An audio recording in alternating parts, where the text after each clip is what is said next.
All right. All right, teammates, we are back once again. If this is your first time listening to the Move Swiftly podcast, welcome to the #1 podcast on innovative teamwork and the first one being done in a random Starbucks in Orlando. Seeing that, I'm on my way to the Creator Fest, and I have some incredible people that come on the show, and I don't like rescheduling. I think it's very unprofessional, especially when I'm supposed to be the host. When I'm supposed to be the host of the #1 show on innovative teamwork. I got time for all that rescheduling bullshit, man. Keep everything organic. So, to my regular listeners, you've become accustomed to this now. You know how I get down. You know the way you roll, the way we roll over here in the Move Swiftly world. When you hit the play button, you get nothing but gems, nothing but incredible people with incredible stories that just give you the opportunity or give you something along their lines that's going to make you better. That's going to make it so your moment gets a little bit better. Miss Kareen Aristide has reinvented a concept. Now, you guys have heard a lot of different concepts, a lot of types of entrepreneurship sayings. I myself do a wintrepreneur thought every single Wednesday. She has actually is coming on with a brand new term, and she calls it parentpreneur, mother of five. You heard me correctly. I'm not sure if there's any more, but mother of five who is absolutely killing the game, doing her thing. And, anybody out there with excuses and parents with excuses, the ones that like to use excuses, all of that's going to be eradicated by the end of today's show. So all that being said, Kareen, welcome to the show. Great to have you. Thank you so much for having me. It is a pleasure. And no, there will be no more kids. My youngest is 18 and Yeah. I'm done. I I've been wasn't done. I wasn't actually implying anything on that. But yeah, thank you for clearing that up for us. Because five is a lot. I'm still actually myself in the finding a wife phase of life, but Okay. I do aspire to be a parent, and a lot of the work Yeah. you do resonates so much with me being, I was born here, but my family's from Trinidad and Tobago. I was really raised by a lot of strong Caribbean women with that island Mhm. mindset of going out, getting it, not about excuses. And Yeah. regardless of how much the cards may be stacked against this particular group of people, you don't hear Yeah. excuses, you just hear work, get it done, figure it out. So the best place to start off the conversation is just kind of talk a little bit about your background, how you came up, Yeah. how you grew up, and things of that nature, and then we'll kind of go from there. Absolutely love that. So, since you're so passionate about this parentpreneur thing, Very passionate, yes. yeah, because I have many stories. So Was let me. that an actual TED talk, or was that a talk like that you did for a Toastmaster or something like that? Because it had the feel of a TED talk, but it didn't seem the red dot wasn't there. Yeah, so basically, it was part of my final step in my expert speaker training. Ah, So okay. so it was basically the final step where we all went on stage before Mhm. 200 plus people, and they did the Sure. professional video and all of that. So, and then we use this as a signature talk that we share. So yeah, Good. that's how Did that something came similar about. with Toastmasters. That's why I was asking. Uh-huh, yeah. So yeah, so basically I was very career oriented. I started my career pretty young. I was in my early 20s. I Now, also get married very young did you grow up like go to school in the States, or was it in Haiti? in Canada, actually. Okay, okay, okay. Yeah. So I was 23 when I got married, and I was really very career oriented. And I became a parent quite quickly. My husband and I conceived that 3 months into the marriage. And Right, so I was so not ready to right, be a mother because I was very focused on my career. right. 2 months into his life, my son was handed off to my mom so I could go back to work. Oh, really? So yes, so Oh, I okay. really loved my job, let me tell Okay. you. I used to, yeah, and it was really something that kind of hit hard, like when it came to motherhood. And so and then when I had my second child, when I was pregnant with my second child, we moved to another city and no one would hire me because I was pregnant. So Yeah. I was really devastated, and I did not want to be a stay-at-home mom. Just no offense to any of you who are, Right. but it was so beyond what I saw for myself. Right. And so, but that's how I kind of stumbled on this whole world of women, continuing being active and having their career Yeah. and their kids as well. And so that was like, yes, this is me. Right. And that's how I became an entrepreneur, Right. a mompreneur Mhm. because of my children. If it Right. wasn't for them, I don't think I would have discovered the world of entrepreneurship. Now, And one of the so, things that you mentioned, and I'll let you continue, but I want to make sure we give the listeners context in this as well, is you had mentioned uh trying to do a lot of MLMs, a lot of network marketing yes, companies, whether it's Mary Kay and a ton of others, and I myself have tried quite a few. Kind of speak a little bit too on how that can lead to entrepreneurship as well, because even though it's not may not be the product you're personally creating, you can learn the sales process, the training, the development, and then being a stay-at-home mom becomes a career. I guess it's not anything, there's nothing to look down upon if you're a stay-at-home mom that's listening to this. You can do things, God can bless you with an idea, you can see your kid do this and boom, something hits you and all of a sudden, bam, you've made it. So exactly. And for me, multi-level marketing is actually what was sort of like a stepping stone towards creating something from scratch. Because again, I was very career oriented, and mhm, entrepreneurship was a very foreign concept to me. And mhm, so when I started doing these multi-level marketing businesses, it opened my eyes to what I was capable of, and I later um, coined have your kids and business too, and so I remember hearing that. I love that you dropped the mic. You dropped the mic with that line. The crowd. And guys, I encourage you to go out and look it up, listen to it, because we're talking to two people that listen to it. If you haven't listened to it, just go look it up. She dropped the speech, dropped the mic with that, and everyone's like, love it. Have your kids, have your business, and have your kids and have your business. So yeah, so for me, like it actually became very, very strong when I was introduced to Mary Kay because first of all, I makeup was not my thing, but their slogan, which was enriching women's lives, really caught my attention. And that's how I discovered the leadership that I had. I built a team of over 30 women, and some of them also became sales directors under me. So that was a huge aha moment for me. And from there, after I gave birth to my fifth child, I started building, companies from scratch. And that's what helped me to actually be there for my kids and Wow. make sure that they grow up the way that my husband and I wanted them to be as humans. Wow. I love that you share that because so much too often do network marketing MLM people, quote unquote, get a bad rap.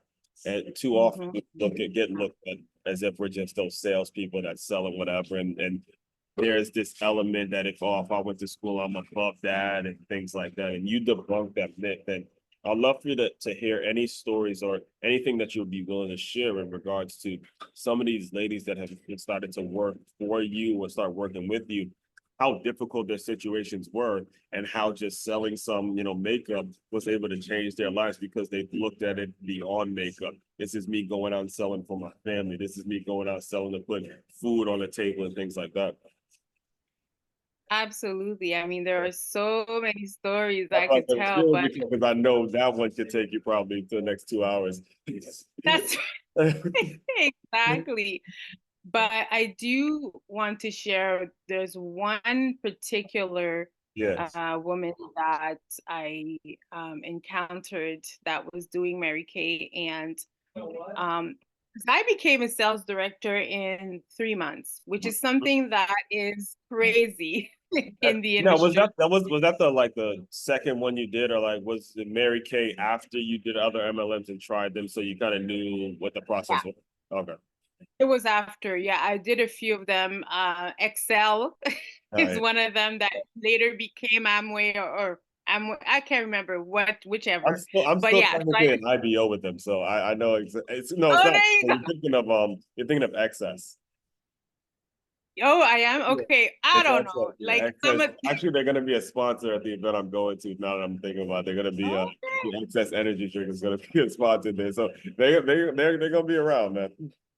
okay, that's good because some of them they start like a bomb, but then they die down. Yeah. I did Herbalife as well. Yeah. I did a whole bunch of Man, different we things. got a lot. I'm a fitness guy, so Herbalife was big. That's a Oh, big one too.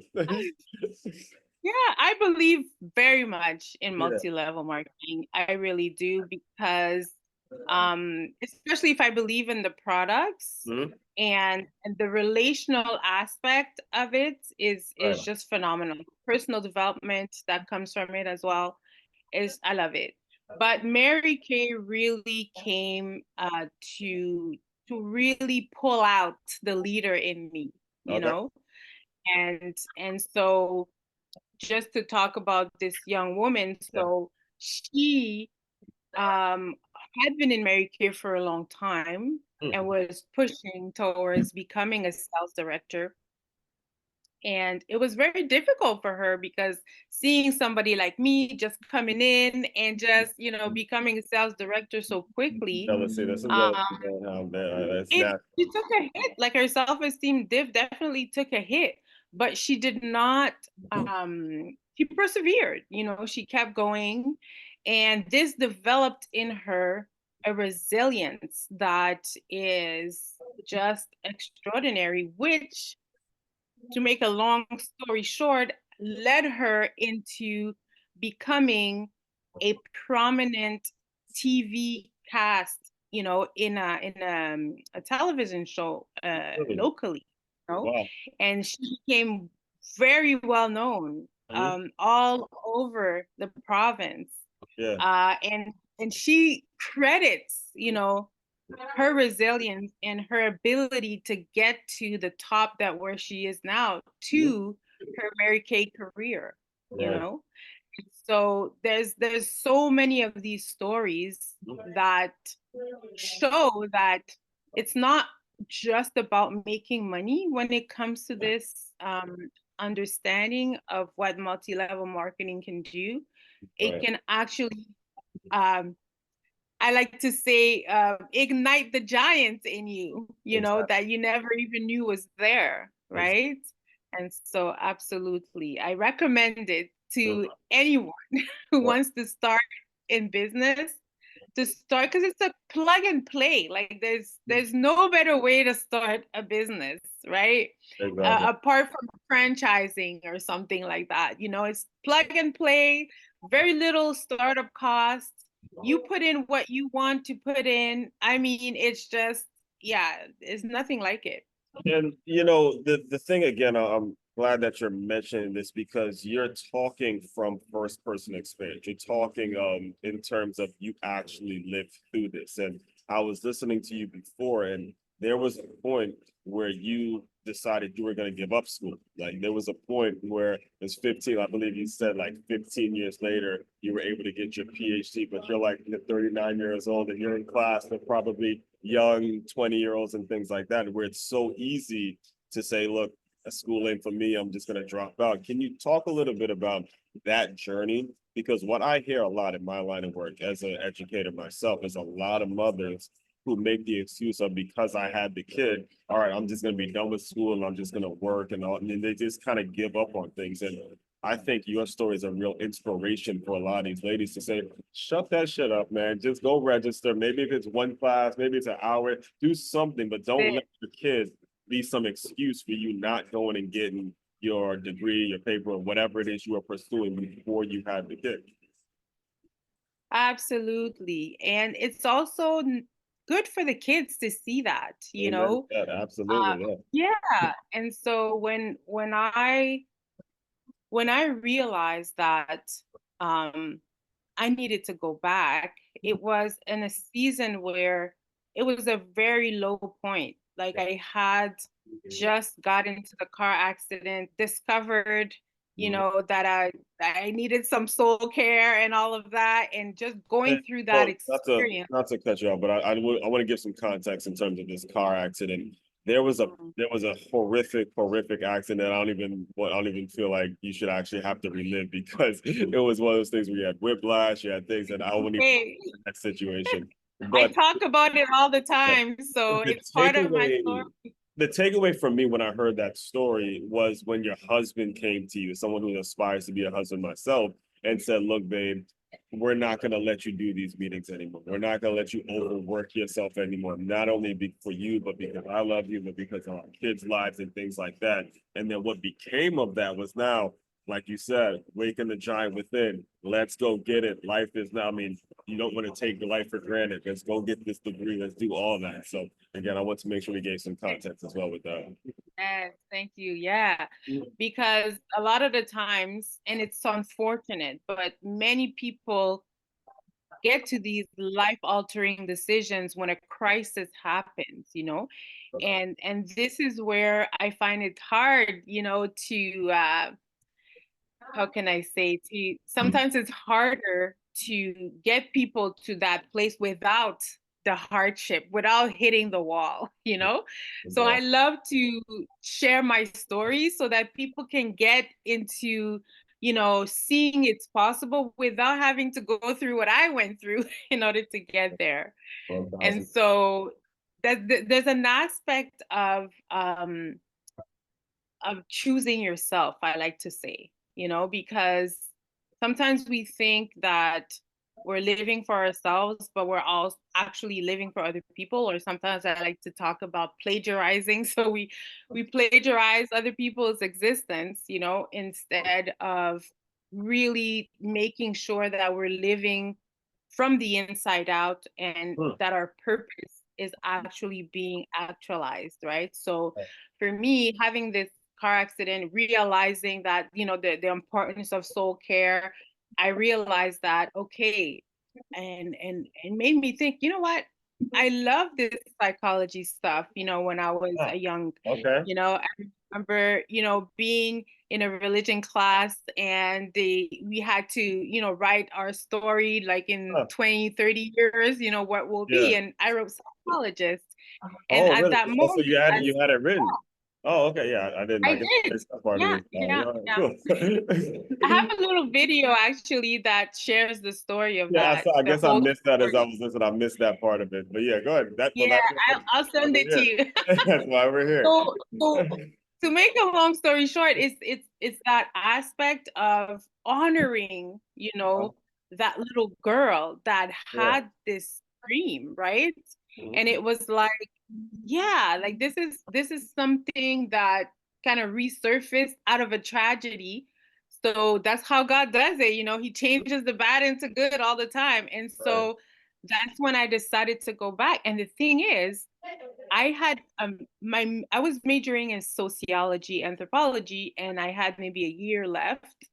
And so when I came back, I asked to switch Right. to psychology, honors in psychology, and you know, I had to write a letter explaining, you know, my situation and all of that so they could Yeah. get me back in and credit some of those hours so That's what I that was gonna I ask didn't you. have to The credits. redo the whole thing, you know? Right. And so it took me 5 years, you know, and I'm not even at the PhD yet, this is my trajectory. I'll probably be a PhD at 60, but who's counting? But Exactly. the thing is, yeah, so that was the bachelor's degree. It took me 5 years. I Mhm. started in 2015. I continued, you know, Mhm. doing my thing, also taking classes part-time. And then in 2020, this is when, well, in 2019, I said, okay, I'm going to stop everything else and Mhm. I'm just going to do it full time, get it done, you know? And I overloaded all my classes and I was like, I had no life, you know? For that 1 year, I just ate, sleep, study. Yeah. That's it. Yeah. But I did it, you Yes, you know? did it. Right. Right. And you know, everybody was behind me. My whole family, was supporting me in it, and yeah, so it was huge to walk on that stage, Yeah. knowing that through, crazy circumstances, I made this happen. So walk us through a little bit of the day to day, because I'm trying to picture what the household was like as your kids are getting older. They're going through school themselves, right? Your Mhm. husband and you're starting to support each other. You guys are now in this space where you're at least servicing other parents. You're running a business Yeah. and you're studying so hard. How did you make it through a day? Just out of curiosity, how were you able to make it through a day with all of these moving parts that kind of went That's into right. maybe I can only imagine what a week must have felt like in that household. Well, okay, let me tell you this. My husband is like the best human that Mhm. exists. And he's always been a lot he was always a better father before he was a good husband. So Good. Yeah. like That's he all. he had the father thing down packed. So Mhm. I didn't have to worry about, like taking care of the kids, quote unquote, because Mhm. he was the one who was cooking anyway, Oh, and awesome. There you go. there was a lot of things. Yeah, yeah, yeah. So there's a lot of things that, you know, he would do. I didn't have to worry about it, right? So Right. yes, there's some things that, no one can replace a mother, but at the same time, when the father is present and he's really holding up, his side of the bargain, and Yeah. it's about his kids. In French, we call it papa poule, which is like he's Yeah. like a hen, with his Yes. kids, right? The And man is so the for me, help me. Amen to that. Come on, brother. Shout out yeah, to I us. mean, And it opens doors. Like it's good a blessing to me opens because doors. I know it's not the same thing for Yeah. a lot of men. I credit my mother-in-law Yeah. for that. She taught her sons how to take care of our home, how to Great cook, to how hear. to not the cleaning part, but that's okay. Hey, So hold on now. You basically, can't be perfect. Can't be perfect now. Come on. You yeah, gotta take perfect, it. exactly. Come on, gotta give us baby steps now. Yeah, Come on. yes. We'll take what we get, and what I got was awesome. Right. So basically, that took a whole load off, right? And then the other aspect is the prioritizing, because yeah, like I was superwoman syndrome, savior complex, Mhm. like overachiever. I had it all. Right. So I needed to make sure that I didn't get back into that space. Mhm. I needed to pause different things so that I could focus on the schooling, you know. Sometimes it's easy to juggle different things at the same time, but other times it is suicidal. So Yeah. you need to make sure that you're able to do that, and that's where systems come in and delegation comes in, Yeah. right? So this is where I learned, to really crucify some Mhm. parts of me that was reluctant to really do that, because Right. a lot of entrepreneurs and a lot of moms have trouble doing that, delegating or creating systems that allows them to really not be present all the time and being over everything and and so that's a huge part of what will allow someone to excel in something like school or whatever Right. endeavor they need to further their career. You Okay. can't do it all.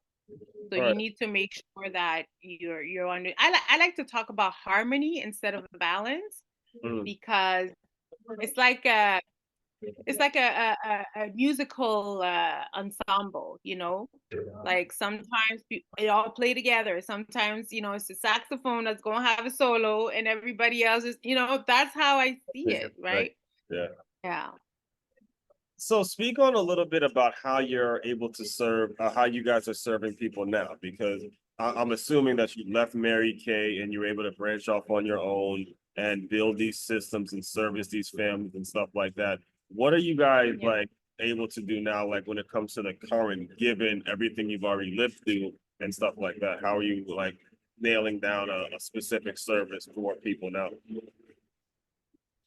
Yeah, so we've branched off into human behavior now, specifically uh, training and coaching and consulting people with the DISC model of human behavior specifically, Mm-hmm. because self-awareness is really the bottom thing that creates success to me, Right, you know. If you don't know yourself and you don't understand other people and how to better work together, you're not going to be successful, you know. right, Any vision cannot be accomplished without, you know, having a team, you know, have being collaborative, you know, knowing how to deal with people, you know. right, People are more important than things, right? And so we focus on helping people to really hone that aspect of relational, of being a relational being, of being before doing, you yeah, know, yeah. and Got to and be and covered, then right? yeah, right, and then really living according to your purpose, Mm-hmm. because this is where life is. You know, you're not living if you're just existing. You know, you Right, need to thrive, and the only way to thrive is to really have that sense of, okay, I know who I am, I know my strengths, I know my weaknesses, I know what I need to do in order to get to where I want to go, right? right. And so we work with individuals, we work with organizations, we also work with families as well. I have two of my kids that are also certified uh, DISC human behavior Oh, consultants. there And you go. so, yes, absolutely. I have three that are entrepreneurs as well. And so, Right. probably, you know, everybody will have some sort of entrepreneurial endeavor. I'm And wondering. I yeah, think I'm wondering where they get that from, though. I'm wondering. my daughter has Uh-huh. taken off. She Yeah. is an artist, Yeah. and yeah, she's taken off. She's got a 114,000 TikTokers, people following her on TikTok, and I'm like, I'm not even at that level, you know. It's just, So you guys are still located in Canada? yeah. Okay. But we just opened the branch in the States actually. So we just opened an LLC, and we're just starting to work with people in the United States as well. Okay. And what would be the best if somebody's listening in and they want to hear more, whether it's a family, a parent, business owner, anything like that? What would be the best way for people to get in touch with you and reach out? Where do you normally send them? Yeah, so KareenAristide.com. You get it all there. I also have a sleekbio.com/Kareen Aristide. That's where you'll get all my socials. So Okay. if you're more into social media, you'll get me there. Okay. Yeah. All right, and all of that will be included in the show notes as well. So, well, first of all, thank you for, the You're adjustments and welcome. making sure everything was straight. Again, this is what I do on this show. I don't bullshit you. I give it my all every single time I put this mic on. Great. So, all that being said, the way I close out all the shows is I want you to use your imagination a little bit. You are back to younger version of Kareen, and you just had a baby, you made the difficult decision of dropping out of school, you got another one, and now you really are away from your dreams. Things are just looking like, look, I'm not moving the way I want to move. Pretend that that young woman has come into the Zoom room, give her some words of encouragement, and we'll officially close. Okay. That's good. So I would tell her everything has a timing, Mm, and I would tell her to enjoy this gift of motherhood, and also do whatever she can to develop that part of her that needs to be stimulated and that needs to allow growth and development. And mhm. so, as either through a hobby or a multi-level marketing Yeah, business, we say that's gonna move. anything that can keep her going and at the same time enjoy her family, because those kids they grow so fast. So you want to enjoy every single moment of that. Absolutely, absolutely. And if there's anybody in that situation, I close out the show with that question specifically to talk directly to you so you understand you're not alone. The many days, many moments out there in which you can feel alone and helpless. This is what we're here to do. We're here to serve you so you know you're not alone and you're not going through it alone. Just continue to be positive and continue to push forward. So all that being said, fellow teammates, continue to move swiftly. We will talk more soon. All right. Thank you for having me. Bye.